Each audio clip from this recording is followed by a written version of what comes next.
भक्तगणों, आज आपको पुष मास के शुक्ल की पूत्रवा एकादशी की विधि एवं महात्म्य की कथा कहूँगा। सज्जनों, आप इसको ध्यानपूर्वक सुने और इस चैनल को लाइक एंड सब्सक्राइब जरूर करें। सुनिए, पुष महीने का शुक्ला की पुत्रदा एकादशी की विधि एवं महात्म्य। युधिष्ठिर बोले, हे कृष्ण, आपने सुंदर सफल एकादशी का वर्णन किया। अब कृपा करके पुष शुक्ला एकादशी का वर्णन करिए। उसका नाम और विधि क्या है? किस देवता का पूजन होता है? श्री कृष्ण बोले, हे राजन, लोगों के उपकार के लिए पुष शुक्ला एकादशी की विधि मैं कहूँगा। पूर्वत विधि से इसको करना चाहिए। यह सब पापों को दूर करने वाली पुत्रदा एकादशी है। सिद्धि और कामना को पूर्ण करने वाले नारायण इसके देवता हैं। चराचर तीनों लोकों में इससे श्रेष्ठ और नहीं है। कथा के सुनने से हरि भगवान मनुष्य को विद्यावान और यशस्वी बनाते हैं। आगे पुत्रदा एकादशी कथा कहूँगा, आप इसको ध्यानपूर्वक सुने। भद्रावती नाम की एक पुरी थी। वहाँ सुकेतुमान नामक राजा था। उसकी सेबिया नाम की प्रसिद्ध रानी थी। वह राजा पुत्रहीन था। बहुत दिनों तक राजा चिंतन में लगा रहा, परंतु पुत्र नहीं हुआ। मैं क्या करूं, कहाँ जाऊं, संतान की प्राप्ति कैसे हुए? सुकेतुमान को राज्य और पुर में कहीं भी सुख नहीं मिलता था। अपनी सेबिया रानी के साथ प्रतिदिन दुखी रहता था। इस कारण राजा का तर्पण से दिया हुआ जल पितरों को उष्ण होकर मिलता था। पितृगण चिंता करते थे कि राजा के मरने के बाद हमारे कुल में ऐसा कोई नहीं है जो हमारा तर्पण करेगा। इस प्रकार पितृगण दुखी हुए। उनके दुख के मूल को जानकर राजा भी संताप करने लगे। बंधु, मित्र, मंत्री, सुहृदय, हाथी, घोड़े, पैदल आदि राजा को कुछ अच्छे नहीं लगते थे। वह मन में निराश हो गया। बिना पुत्र के घर सुना रहता है और सदा हृदय दुखी रहता है। पुत्र के बिना पितृस्वर, देवता और मनुष्य ऋण से नहीं छूटता। इसीलिए मनुष्य को प्रयत्न करके पुत्र उत्पन्न करना चाहिए। जिसके घर में पुत्र है उनका इस लोक में यश होता है, परलोक में अच्छी गति होती है। जिन पुण्यात्माओं का सैकड़ों जन्म का पुण्य होता है, उनके ही पुत्र और पौत्र होते हैं। पुण्य और भगवान की भक्ति के बिना धन और विद्या नहीं मिलती। यह मेरा सिद्धांत है। इस प्रकार राजा दिन रात चिंता में रहता था। फिर सुकेतुमान ने आत्महत्या का विचार किया, परंतु उससे परलोक में दुर्गति समझकर वह विचार छोड़ दिया। संतान के अभाव से अपने शरीर को दुर्बल देकर अपनी बुद्धि से अपना हित सोचकर घोड़े पर बैठकर राजा घोर वन में चला गया। पुरोहित आदि किसी को यह मालूम नहीं हुआ। मृग और पक्षियों से युक्त उस गंभीर वन में राजा वृक्षों का अवलोकन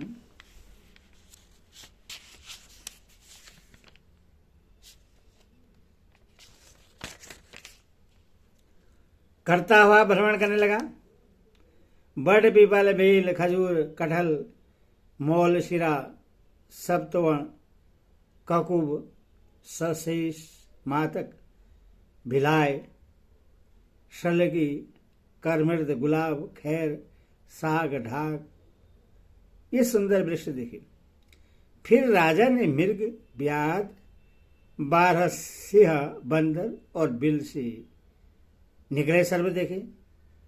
बच्चों समेत मत वाले जंगली हाथी, काले मिर्ग, सियार, खरगोश, वन, बिलाव, सिंह, सुरही, गौ, हथिनियों के झुंड में 4 दांत के यूथप हाथियों को राजा ने देखा। उनके बीच में भ्रमण करता हुआ राजा दुखी हुआ। कहीं श्रीगालू का वही उल्लूहा का शब्द सुनकर राजा उन पक्षियों को देखते हुए वन में विचरने लगा। भूख प्यासे राजा का कंठ सूख गया। इधर उधर भ्रमता हुआ चिंता करने लगा कि मैंने ऐसा कौन सा बुरा काम किया जिससे ऐसा दुख मिला। मैंने यज्ञ और पूजा से देवताओं को संतुष्ट किया, मिष्टान भोजन तथा दक्षिणा देकर ब्राह्मणों को संतुष्ट किया, समय अनुसार प्रजा का पुत्र की तरह पालन किया। यह सब करने पर भी मुझको ऐसा कठिन दुख क्यों हुआ? इस प्रकार चिंता करता हुआ आगे वन में आगे चला गया, जहां पुण्य के प्रभाव से कुमुदनी से सुशोभित मान सरोवर के समान एक सुंदर सरोवर को देखा। यह सरोवर चकोर, चकवा और राजहंसों से शब्दायमान था। उसमें मगर, मछलियों और जल के जानवर थे। ऐसे युवान राजा ने सरोवर के पास बहुत से मुनियों के आश्रम देखे तो उससे अच्छे शकुन होने लगे। राजा का दक्षिण नेत्र और दक्षिण हाथ फड़कने लगा। उन अंगों का फड़कना शुभ सूचक प्रतीत हुआ। सरोवर के किनारे मंत्रों का जप करते हुए मुनियों को देखकर घोड़े से उतरकर राजा उनके सामने खड़ा हो गया। हाथ जोड़कर राजा ने सबके लिए दंडवत किया।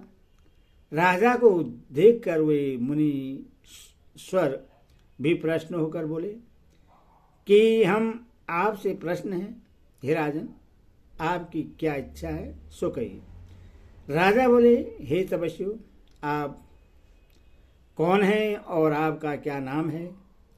आप यहाँ किस लिए आए हैं सो मुझसे कहिए। मुनि बोले, हम विश्व देवा हैं और स्नान करने के लिए यहाँ आए हैं। माघ का महीना निकट आ रहा है। आज से 5वां दिन माघ लग जाएगा। आज पौष शुक्ला की एकादशी है। यह एकादशी पुत्र की इच्छा करने वालों को पुत्र देती है।